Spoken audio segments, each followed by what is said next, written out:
Pemirsa masih di IDX Season Closing dan kami juga masih menggunakan Anda untuk bisa berpartisipasi di WhatsApp interaktif kami nantinya seperti yang tertera di layar televisi Anda nantinya pemirsa. Dan langsung saja kita akan coba lihat 3 saham pilihan yang direkomendasikan terutama di tengah lanjutan tekanan dalam indeks harga saham gabungan di sepanjang perdagangan hari ini. Dapat Anda saksikan grafis di layar televisi Anda pemirsa. 3 saham pilihan yang direkomendasikan. Yang pertama ada TPIA, rekomendasinya adalah buy on weakness, sementara dari sisi supportnya ada di 6.700 dan resistennya cukup lebar hingga ke 8.075. Kemudian juga ada Pegas, rekomendasinya adalah buy on weakness, supportnya di 15.20, resistennya hingga ke 1.850. Dan terakhir Antam, buy on weakness, supportnya di 13.80, resistennya hingga ke 1.635.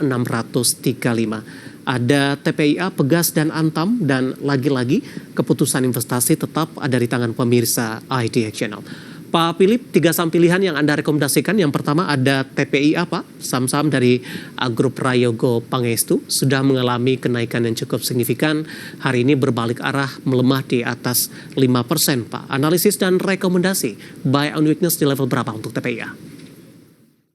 Ya, jadi kalau TPIA sendiri memang purely ini kita melihat dari segi teknikal ya. Tapi bisa kita perhatikan juga ya bahwa biasanya stok PKL ini mungkin kita harus melihat juga dari karena kita nggak bisa terlalu rely di saham-saham LQ45 nih ya, karena LQ45 itu not doing okay ya kebanyakan dari saham-sahamnya.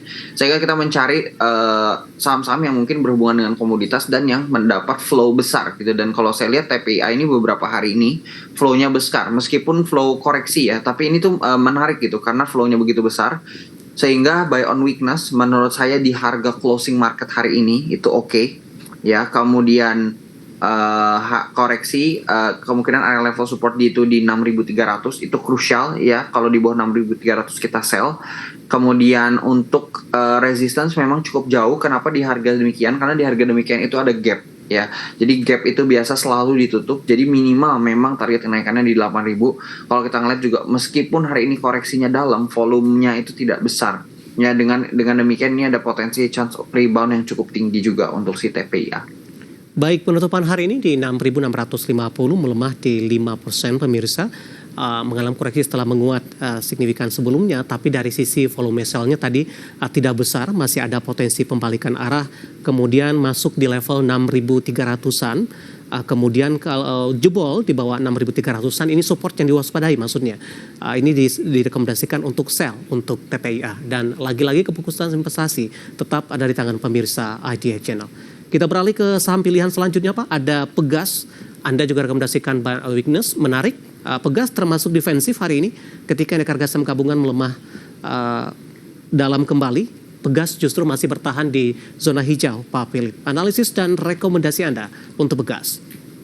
Ya, Pegas yang paling pertama itu yang saya perhatikan memang dari segi uptrendnya ya. Jadi Pegas ini very uptrend, dia uptrend, namun memang ini masih tergolong memang dia uptrendnya udah tinggi banget rally-nya dari harga 1.000. Nah, namun kalau kita lihat dia itu sideways setelah uptrend. Nah, kalau saya lihat sideways dari uptrendnya dan kita juga melihat harga natural gas-nya, ini pertanda positif buat saya ya. Ini dia masih bisa uptrend, dan ini kalau kita lihat juga dari segi harga dia all time high-nya itu di sekitar 4.000 ya. Jadi kalau kita melihat berdasarkan acuan all time high ini masih tinggi sekali ceiling untuk Pegas ya. Dan lagi juga cukup jarang ya kita melihat saham uptrend di tengah iklim seperti ini ya. Mungkin bahkan ketika IHSG-nya koreksi, Pegas ini tetap strong, makanya saya rekomendasikan ini cukup defensif ya, karena dia juga aman.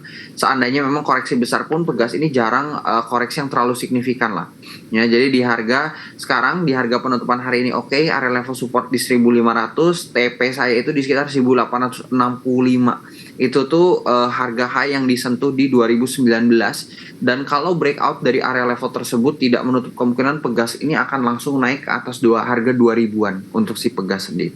Baik, resisten terdekatnya di 1.800 atau lebih ke arah jangka menengah, Pak? Itu harga jangka menengah, terdekatnya itu di 1.725. 1.725, kemudian ke 1.800-an. Tadi peluangnya ke resisten tertinggi di berapa? untuk saya sekarang ini 1865. Nanti kalau breakout baru akan ke atas area level 2000. Baik, ada Pegas direkomendasikan buy on weakness 16.30 penutupan hari ini menguat di 2,19% dan berapa keywordsnya tadi adalah Pegas di tengah fluktuasi indeks harga saham gabungan, tengah pelemahan dalam indeks harga saham gabungan, Pegas koreksinya tidak terlalu dalam terjadi. Penutupan hari ini di 16.30 dan lagi-lagi keputusan investasi tetap ada di tangan pemirsa IDX Channel. Kita bergeser ke saham pilihan yang ketiga pemirsa, ada Antam, direkomendasikan juga untuk buy on weakness. Analisis dan rekomendasi untuk Antam? Ya, Antam juga sama ya, ini cukup defensif juga. Nah, Antam ini kenapa masuk saham pilihan? Karena Antam ini sideways ya. Jadi kenapa saham sideways itu bagus? Karena sideways itu bagus karena mudah diprediksi gitu ya. Jadi sekarang pergerakan Antam itu dari mungkin 1 tahun terakhir ya, mungkin ya 1 tahun terakhir dari awal tahun 2024 itu tidak bergerak di jauh dari rentang harga 1.300 sampai rentang harga 1.700. Sekarang itu masih relatively on weakness ya, masih di dekat area level support ya di 1400. Jadi potensialnya masih ada ya, upside-nya masih tinggi. Kita melihat juga harga nikel cukup stabil. Kita lihat juga dengan perkembangan EV ya, nikel ini kemungkinan besar akan menjadi komoditas masa depan ya, karena memang menurut saya ya tahun ini akan menjadi tahun komoditi gitu ya, dikala memang banking dan banking lah khususnya yang biasa menjadi tulang punggung, kita akan lihat menurut saya shift to commodity sector lah. Hopefully makin banyak ya asing-asing yang melirik saham-saham di sektor komoditi ini ya, contohnya seperti Adaro yang spin off AADI-nya supaya bisa diinvest oleh big fund luar ya seperti BlackRock. Ya hopefully lah commodities ini akan positif trennya, jadi 1400 support 1300 1580 harusnya dalam jangka pendek menengah untuk si Antam. Baik, tapi kalau kita kaitkan dari sisi fundamental, dari sisi harga komoditasnya, persentase emas cukup besar tidak sih Pak? Hari ini emas kembali menembus ke level tertinggi di sepanjang masa di atas 2.900-an Pak Philip. Ya, tentunya itu juga play factor ya kalau kita lihat ya. Namun memang Antam sendiri ini tidak terlalu sensitif terhadap harga emas. Dia lebih sensitif terhadap harga nikelnya sebenarnya. Mungkin kalau kita mau bahas emas, mungkin yang lebih sensitif itu BRMS dan PSAB mungkin ya, yang lebih banyak muatan emasnya. Cuman apakah berdampak? Tentunya pasti akan berdampak sedikit ya terhadap si Antam. Cuman memang Antam selama ini sih nggak begitu responsif ya terhadap kenaikan harga emas. Karena kan harga emas sudah terjadi dari tahun lalu. Dia ini koreksi udah dari bulan Oktober gitu ya. Jadi tapi apakah membantu laporan keuangan, pasti ada pengaruhnya ya. Cuman kalau kita perhatikan Antam ini jauh lebih sensitif terhadap harga nikel dibandingkan harga emas. Ya, resisten 1.600-an tadi itu jangka menengah. Ya, saya sih melihat di harga ini jangka menengah ya, tidak terlalu sulit harusnya ini 1600 mungkin kalau kita lihat pembentukan chartnya mungkin 1 sampai 2 bulan ke depan, mungkin maksimal 3 bulan lah, jadi 1 kuartal lah kira-kira untuk Antam. Baik, penutupan hari ini di 1.400 pemirsa menguat di 1,08%, ada Antam dan ada 3 saham pilihan yang direkomendasikan, diantaranya dari emiten Grup Prayogo Pangestu ada TPIA, buy on weakness, Pegas juga direkomendasinya buy on weakness, kemudian terakhir ada Antam juga direkomendasikan buy on weakness, support dan resisten, dan juga entry tadi di level berapa tadi juga sudah disampaikan, dan lagi-lagi keputusan investasi tetap ada di tangan pemirsa IDX Channel. Pak Philip, kita akan hold terlebih dahulu. Saya akan coba sampaikan update penutupan perdagangan di sesi kedua hari ini. Dan pemirsa, indeks harga saham gabungan di perdagangan sesi kedua hari ini ditutup di zona merah. Posisi pelemahan lebih ke arah terbatas, sudah di bawah 2% di 1,75%. Saya akan cek sebentar, tampaknya BBRI ini menjadi penopang, menguat di 1,01%, dan BBRI kembali ke level 4.000, tepatnya di 4.010, sehingga pelemahan lebih ke arah terbatas di menit-menit terakhir jelang penutupan sesi kedua. IHSG melemah di 1,75%, ditutup di level 6.531.990. Level terendah hari ini cukup krusial karena menyentuh di 6.500, pas di level 6.500 level terendah hari ini, dan tidak jebol ke 6.400-an pemirsa. Sementara level tertinggi di 6.658.231, dibuka flat pada pagi tadi di 6.648 dan sempat bergerak di zona hijau, level tertinggi di 6.698,231. Langsung saja kita ke grafis yang pertama. Kita akan coba lihat updatean penutupan beberapa indeks lainnya hari ini di tengah pelemahan dalam indeks harga saham gabungan. Ya, MNC 36 melemah di 1,36%, Jakarta Islamic Index tertekan di 2,58%, LQ45 ditutup di zona merah di 1,45%.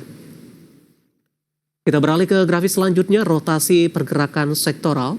Teknologi hari ini menguat sendirian sepertinya di 0,53%. Kemudian infrastruktur masih memimpin pelemahan di 3,94%. Energi juga tertekan di 3,18%. Konsumsi non-primer ditutup di zona merah melemah di 0,25%.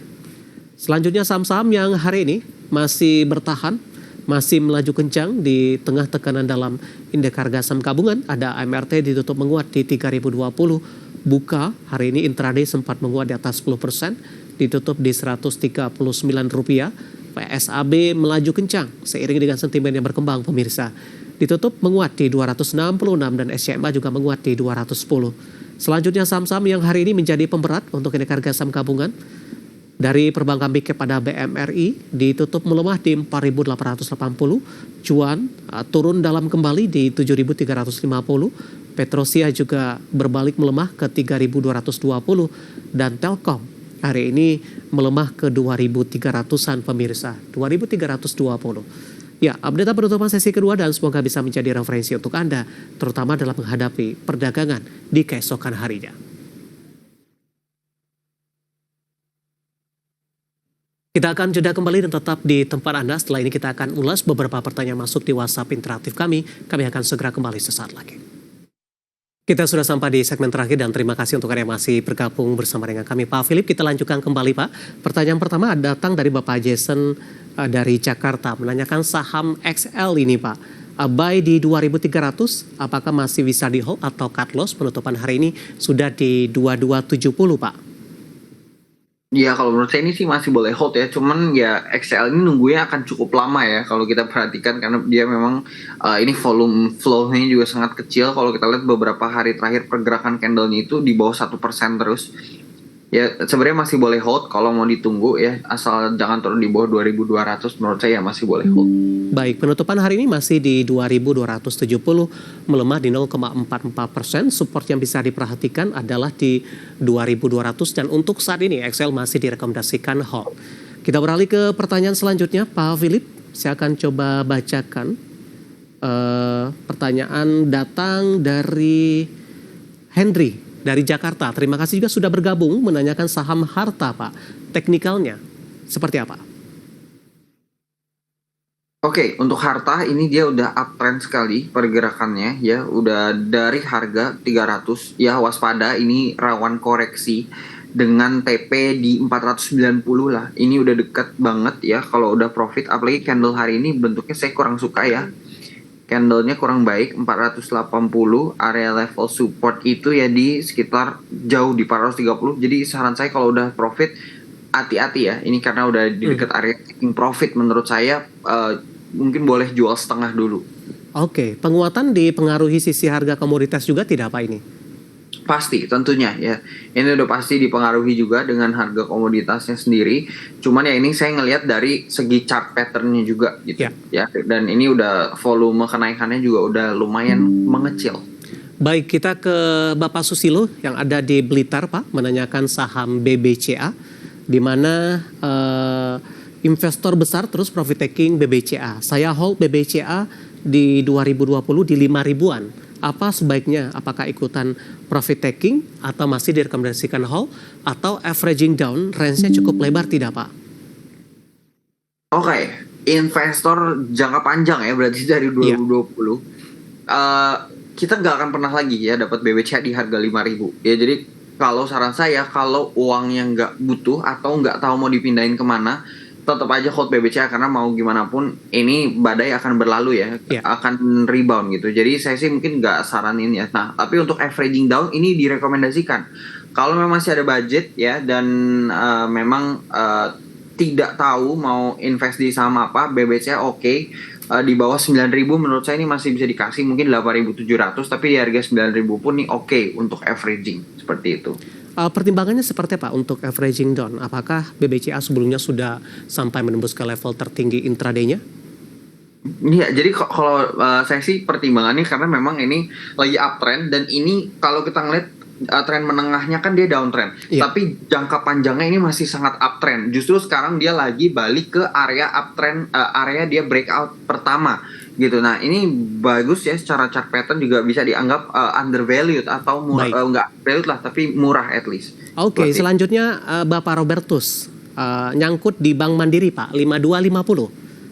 Penutupan hari ini 4880. Oke, jadi Mandiri agak ngeri. Mungkin saya sih sarannya cut loss ya, karena BMRI kan MSCI ngeluarin report untuk avoid BMRI gitu. Nah itu agak sedikit ngeri tuh kalau asing saham dengan komposisi asing yang besar, terus asingnya mengeluarkan report seperti itu gitu. Jadi BMRI mungkin saya avoid dulu. Untuk banking saya sih masih bullish di BCA lah ya, swasta, dan menurut saya yang paling oke sih menurut saya masih BCA lah dibandingkan Mandiri. Saya sih lebih pilih pindahin ke BCA. Baik. Selanjutnya ada Bapak Joshua Nainggolan dari Lampung menanyakan dari konstruksi ini Pak. Ada Adi sudah punya di harga average di 138. Ada kemungkinan ke 150 tidak Pak dalam jangka pendek? Oke. Adi ya, bukan AADI ya. Adi Pak. Adi Karya ya. Oke. Ya. Kesempatan ke 150. Kalau sampai ke 150 sih udah gawat ya. Cuman apakah ada kesempatan atau enggak? Ada, karena ini udah jebol support lagi. Next supportnya 167. Kalau jebol 167 ya itu kemungkinan ke 150 ya kayaknya si Adi Karya. Oke, sudah punya di harga average di 198. Paling tidak untuk meminimalkan kerugian yang terjadi Pak Philip. Sorry tadi berapa average-nya? Di 198 Pak. Ya mungkin cut loss dulu sih kalau menurut saya. Baik, jawaban untuk Bapak Joshua Nainggolan dari Lampung, dan lagi-lagi keputusan investasi tetap ada di tangan pemirsa IDX. Yang sebenarnya masih ada beberapa pertanyaan, waktu kita cukup terbatas. Silakan bergabung bersama kami kembali di waktu dan di program yang sama di perdagangan hari selanjutnya, dan lagi-lagi keputusan investasi tetap ada di tangan pemirsa IDX Channel. Pak Philip, terima kasih juga sudah bergabung. Sehat selalu Pak. Sehat selalu untuk Mas David dan seluruh kerabat IDX Channel. Baik, terima kasih Bapak Philip Jeremy, Financial Educator dan Technical Analis Sukor Sekuritas. Dan pemirsa jangan lupa saksikan program Prime Market Hale akan tayang pada pukul 20 waktu Indonesia Barat. Karena urusan masa depan harus terdepan, aku investor saham, saya David Sun Oval, pamit undur diri. Sampai berjumpa kembali.